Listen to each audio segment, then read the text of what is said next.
Hello guys, कैसे हो आप सब। उम्मीद करती हूँ कि आप सभी अच्छे होंगे and welcome back to the Gossip Bee. बात करेंगे पोपली देवी के बारे में। और पोपली देवी का एक नया ब्लॉग आ चुका है जहाँ पे वो किसी शादी में जा रही हैं और उन्होंने क्या मस्त कपड़ा पहना है। मतलब एक बार फिर से इतने ट्रोलिंग के बाद भी वैसा ही कपड़ा डाल के चली गई शादी में। और देवी जी ने एक शॉर्ट्स भी डाला है अपने वाइट चैनल पर। और उसमें जो वॉइस ओवर है ना, वो एक गुरु थे पहले, ओशो। वो काफ़ी चीज़ों की वजह से बहुत सुर्खियों में रहा करते थे। उनकी वॉइस ओवर है, उनका नाम ओशो है। आप लोग जानते होंगे किस वजह से वो बहुत ज़्यादा फेमस है। तो अभी लग रहा है ना कि पोपली देवी प्रेमानंद महाराज को छोड़ के ओशो की भक्त बन गई हैं और उन्हीं की वाणी पे चल रही हैं। तभी जो उनके अंदर जो चेंजेस आए हैं ना, कपड़ों को लेकर, बात करने के तरीकों को लेकर, सब में चेंजेस आए हैं। मैडम के अपर लेवल की हो गई हैं और ये सब ओशो जी के भक्ति के कारण हो रहा है। और अगर आप लोग ओशो को नहीं जानते हो ना, तो आप लोग एक बार नाम सर्च करके देख लेना ओशो वाईटी पर, और आप लोगों को पता चल जाएगा वो कौन थे और किस लिए फेमस थे। तो उनकी आवाज़ पोपली देवी आजकल अपने वीडियो में यूज़ कर रही हैं। और उनके लाइफस्टाइल में भी उनकी इन्फ्लुएंस काफ़ी देखने को मिलती है। काफ़ी खुले विचारों के थे ओशो जी, और पोपली देवी भी काफ़ी खुले विचारों की होते जा रही हैं। तो जो पोपली देवी हैं, इनके दीदी के देवर की लगन है तो उसमें जा रही हैं इतना बन ठन कर। और भाई मेरे को ये बात समझ में नहीं आता है कि कार के अंदर सनग्लासेस कौन पहनता है। मतलब सनग्लासेस का काम क्या होता है कि अब धूप से प्रोटेक्शन करना या फिर धूल से प्रोटेक्शन करना। लेकिन मैडम जी का अलग ही स्वैग चल रहा है। वो कार के अंदर चश्मा पहनकर पूरा ऐसे वैसे, मतलब इसी को असली गंवारपन बोलते हैं और गंवारपन की असली मिसाल वही है। और इधर वो अपने जो छोटे भाई को बाल कटवाने की मतलब सजेशन कर रहे हैं कि बाल कटवा ले, सुंदर लगेगा। और इनको भी शायद लगा था ना कि मुझे बाल कटवा लेना चाहिए, सुंदर लगेगा। इसलिए उन्होंने ना वो बाल काटने वाला ड्रामा किया था, ताकि बाल को मैं भी छोटे करा कर ना थोड़ा सा सुंदर लगूंगी और जो अपना मॉडर्न अवतार है ना उसको दिखाऊंगी।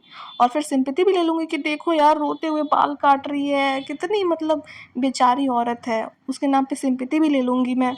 और पोपली देवी की माँ भी उनकी काफ़ी तारीफ़ कर रही हैं कि बहुत खूबसूरत लग रही है, पूरी दुनिया में वन पीस है। ये बात तो सही कही उन्होंने, पूरी दुनिया में वन ही पीस है, दूसरा पीस भगवान ने बनाया ही नहीं। इनको बनाने के बाद भगवान ने बोल दिया नहीं भाई, ऐसा जो माल है ना वापस नहीं बन पाएगा मेरे से, बहुत बड़ी गलती हो गई मेरे से, अब मैं दोबारा वैसे गलती नहीं कर सकता हूँ। और इतनी तारीफ़ भी इसलिए कर रही है ना ताकि बेटी की वजह से भाई कार वार में जाने का मौका मिल रहा है।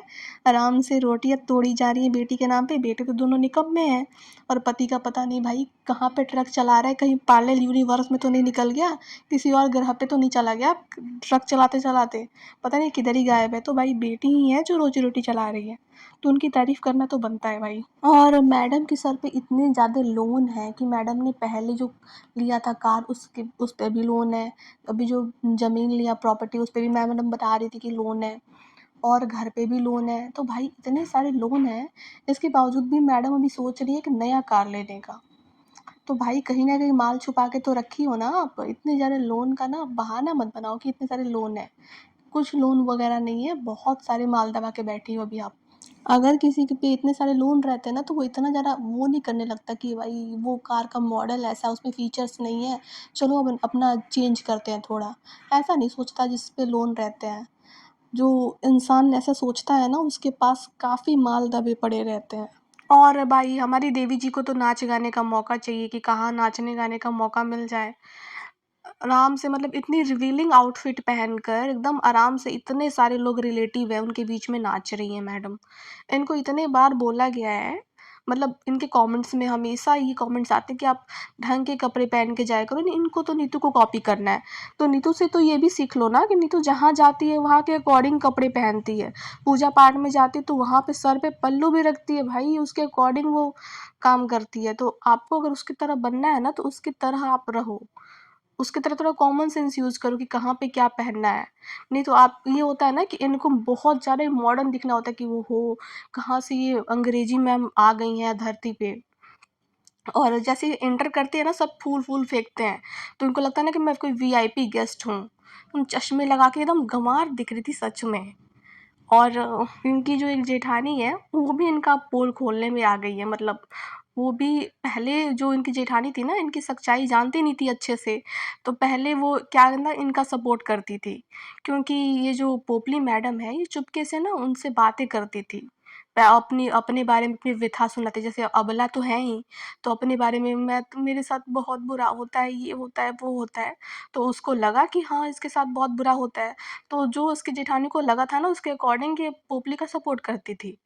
तो क्या हुआ ना कि जब मैडम जी अपना शिवपुरी वाला घर छोड़कर जा रही थी, मतलब कि भागने की तैयारी हो रही थी, तो जेठानी को उन्होंने बताया था कि यार ये तो मेरे को निकाल रहे हैं यहाँ से, मतलब जैसे अपनी व्यथा सुनाती है ना सोशल मीडिया पे कि रोती है, वैसे ही उसको बता दिया कि भाई ये भी सिंपैथी मेरे को दे देगी कि मेरे को तो निकाल रहे हैं। तो इनकी जेठानी को इन पे दया आ गया, तो उन्होंने पुलिस भेज दिया इनकी जेठानी ने इनके घर पे। तो जब पुलिस गई और पुलिस ने वहाँ पे जाके पूछा, तो वहाँ पे एकदम मैडम की सिट्टी पिट्टी गुल। वहाँ पे एकदम एकदम आराम से मैडम ने बोल दिया, नहीं नहीं मैं तो अपनी मर्जी से जा रही हूँ। तो सबसे पहला इसका झूठ यहाँ पे सामने आ गया, क्योंकि यहाँ पे सोशल मीडिया पे आके क्या इसने बोला, मेरे को घर से निकाला गया, घर से निकाला गया। और पुलिस के सामने इसकी हेकड़ी नहीं निकली, मतलब मुंह से कुछ नहीं फूटा। कि वहाँ पे तो बोल सकती थी ना कि इसने निकाला है। इसका मतलब कि इनकी ये बातें झूठ है। अब देखो इसकी एक एक झूठ कैसे सामने आ रही है। पहला झूठ इसका, और दूसरा झूठ आप लोग को पता होगा ना कि मैडम ने कुछ महीने पहले 2-3 मिनट की लाइव की थी, आई थिंक 2-3 मिनट की थी, और शायद वो भी होगी कि डिलीट, शायद डिलीट कर दिया मैडम ने, वो है नहीं, लेकिन वो वाईटी पर है, कहीं ना कहीं सर्च करेंगे तो मिल जाएगा। तो उस 2-3 मिनट के लाइव में ना वो दिखा रही थी कि वो राजवीर भैया के लिए गई थी कंप्लेन करने के लिए, तो पुलिस वालों ने कंप्लेन कॉपी उनकी फाड़ दी थी। तो वो आके ऐसे दिखा रही थी कि देखो मेरे साथ क्या हुआ, एक पुलिस वालों ने मेरा कंप्लेन कॉपी फाड़ दिया, पूरा ड्रामेटिक वे में। उसकी माँ थी, वो उसकी माँ इधर अंशु को गाली दे रही थी, और ये उसके ससुराल वालों को, जो वो दूसरे का हक जो खाता है ना, पता नहीं क्या क्या कह के ऐसा कुछ लाइव किया था, और फिर वो लाइव डिलीट कर दिया। तो इनकी जो जेठानी है ना, उन्होंने पुलिस वाले को कॉल किया था, उसी पुलिस वाले को जिसने इनकी कंप्लेन कॉपी फाड़ी थी। तो इनकी जेठानी ने पूछा कि भैया आपने ऐसा क्यों किया, उनकी कंप्लेन कॉपी क्यों फाड़ दी। तो पुलिस वाले ने बोला, मैडम ऐसा कुछ नहीं है, इनकी कंप्लेन कॉपी यहीं पे पड़ी हुई है, अभी भी मेरे सामने पड़ी हुई है। और पता नहीं इस मैडम को क्या हुआ, एक तो मतलब इनकी पति के डेथ को 2-3 साल हो चुके हैं, अचानक से मेरे पास आ रही केस को ओपन करवाने के लिए। तो मैं इनसे कुछ क्वेश्चन आंसर तो करूँगा ना, पूछूंगा कुछ कि क्या हुआ भाई, कैसे, इनके ससुराल वालों से पूछूंगा, एक तो इनके ससुराल वाले इतने दूर रहते हैं, तो इनसे तो पूछताछ करूंगा ना। तो मैंने इनसे पूछताछ किया, तो इनके इस दौरान इनको पता नहीं क्यों गुस्सा आ गया, और ये अचानक से बाहर चली गई, बाहर जाके लाइव करने लगी। और उसके बाद उन्होंने झूठा इल्ज़ाम लगाया कि हमने कंप्लेन कॉपी फाड़ दी। देखो मैडम, मैं तो इनके ऊपर केस करने वाला हूँ। तो यहाँ से मनस्वी को पता चल गया कि भाई तो डबल गेम खेल रही है। ये बात भी इसकी झूठी निकली, पहले वाली बात भी इसकी झूठी थी। तो मनस्वी ने पूरा जैसे तैसे बोला पुलिस वाले को कि नहीं नहीं भैया प्लीज़, वो बहुत परेशान है, आप प्लीज़ ये मत करना, उनके ऊपर केस मत करना। तो ये इतनी झूठी औरत है ना, मतलब सर से लेकर पाँव तक झूठ ही भरे हुए हैं। और फिर बिहारी जी क्या है, तेरे को क्या बिहारी जी करेंगे यार, झूठी औरत। बिहारी जी का नाम अपनी ज़बान से तो तुम ले मत। अब जो इनके अंधभक्त हैं वो क्वेश्चन नहीं करेंगे मैडम जी से, जो जो दोनों झूठ सामने आया ना, इसके बाद अगर ये क्वेश्चन नहीं किए मैडम से कि आपने ये झूठ क्यों बोला था, तो सच में ये अंधभक्त ही होंगे। क्योंकि अंधभक्त का मतलब क्या होता है, अंधभक्त का मतलब होता है उसकी सच्चाई जानने के बाद भी उसकी भक्ति में लीन रहो। तो अगर ये देवी जी की भक्ति में अभी भी लीन रह रहे हैं ना, तो उसका मतलब समझ लो कि असली वाले अंधभक्त है। वरना अगर जेन्युइनली वो सपोर्ट करेंगे ना मैडम को, तो ये पूछेंगे भी उनसे। अगर आज अंशु से कुछ गलती हो जाती है, अंकल आंटी से अगर उन्होंने कुछ झूठ बोला होगा, तो हम पूछेंगे उनसे क्वेश्चन कि अंकल आंटी आपने ये बात झूठ क्यों बोली थी, हम पूछेंगे उनसे। तो वैसे ही उनके अंधभक्तों को भी ना, जो इतने भौंकते रहते हैं आके ना कि ये बोला वो बोला, तो वो पूछे मैडम जी से कि आखिर उन्होंने ये झूठ क्यों बोला था। और यार इसकी जेठानी के साथ ना, इसने बहुत, पोपली ने फ़ायदा उठाया अपनी जेठानी का। एक तो अपनी दुख सुख की बातें, मतलब नहीं होता झूठ मूठ के, जैसे इसने ऑनलाइन सबको मैनिपुलेट किया था, वैसे उसने उसको मैनिपुलेट किया पूरा कि मेरे साथ ये होता है वो होता है, सारी झूठी बातें, जो कि वाईटी पे भी इसने किया था। उसके बाद जब भी इसकी ज़रूरत पड़ी ना इसकी जेठानी को, पोपली की, कभी भी पोपली ने इनकी हेल्प नहीं की। जैसे एक बार आपको याद होगा कि इसकी जेठानी ने अंशु के लिए एक वीडियो बनाया था, अंशु के बारे में, कि उसके पापा भी आए थे जेठानी के, और उसकी मतलब मम्मी भी थी। ये सारे लोग मिलके अंशु पे, अंकल आंटी पे इल्ज़ाम लगा रहे थे। मतलब एक लेवल इन्होंने पार कर दिया था उस वीडियो में, बहुत बहुत बुरा बोला था। अभी भले ही ये मतलब सच्चाई की सपोर्ट में आ गई है, लेकिन उस टाइम जो इन्होंने किया था ना, बहुत बुरा किया था। मतलब एक जो लेवल होता है ना, उन्होंने पार कर दिया। इनके पापा ने और ये इन्होंने मिलके छोटी सी माइनर बच्ची के लिए बहुत ज़्यादा बोला था। तो फिर क्या, अंशु के जो पेरेंट्स हैं उन्होंने डिसाइड किया कि हम इन पे केस करेंगे, क्योंकि एक माइनर बच्ची पे इतना नहीं बोल सकते वो। तो फिर ये गई पोपली जी के पास हेल्प के लिए कि थोड़ा आप हेल्प कर दो कि हाँ, ये जो मतलब छोटी चीज़ी है, इस ये सच में ऐसी है, तो आप ये जाके बस बोल दो। तो पोपली ने बिल्कुल उनकी हेल्प करने से इनकार कर दिया। पोपली ने फ़ोन तक नहीं उठाया, एकदम साइलेंट हो गई पोपली। मतलब जिस इंसान के लिए इन्होंने आके वाईटी पे इतना हंगामा किया, वो पोपली कभी नहीं आई इनका सपोर्ट करने के लिए कि हाँ, ये सच बोल रही है, चाहे कुछ भी। कभी नहीं आई इनका सपोर्ट करने। तो वही लास्ट ऑप्शन बचता है कि अंकल आंटी। तो अंकल आंटी के पास अपना मुँह उठा के गईं उनकी जेठानी पूछने के लिए कि भाई थोड़ा आप मतलब सपोर्ट कर दो, थोड़ा केस वापस लेने के लिए बोल दो अंशु के पेरेंट्स को। तो फिर अंकल आंटी से इनको जो आधी सच्चाई थी वो बात पता चली। इधर तो बस पोपली अपनी बात बताती थी कि हाँ हाँ, ये हुआ वो हुआ, मैं तो अबला हूँ, बेचारी हूँ। फिर अंकल आंटी के पास जब वो गई ना, तो उनको सारी सच्चाई पता चली, पिक्चर पूरा क्लियर हुआ। तो आप लोग को याद होगा कि इस इंसिडेंट के बाद जो उनकी जेठानी ने जो लाइव किया था अंशु को लेके, उसके कुछ दिनों के बाद ही वो अपने ब्लॉग में अंकल आंटी को, वैसे मेरे मामा ससुर हैं, कोई बात नहीं, हो जाती है परिवार के बीच में, हमारे परिवार की बात है, ऐसे करके उन्होंने ब्लॉग लाया था।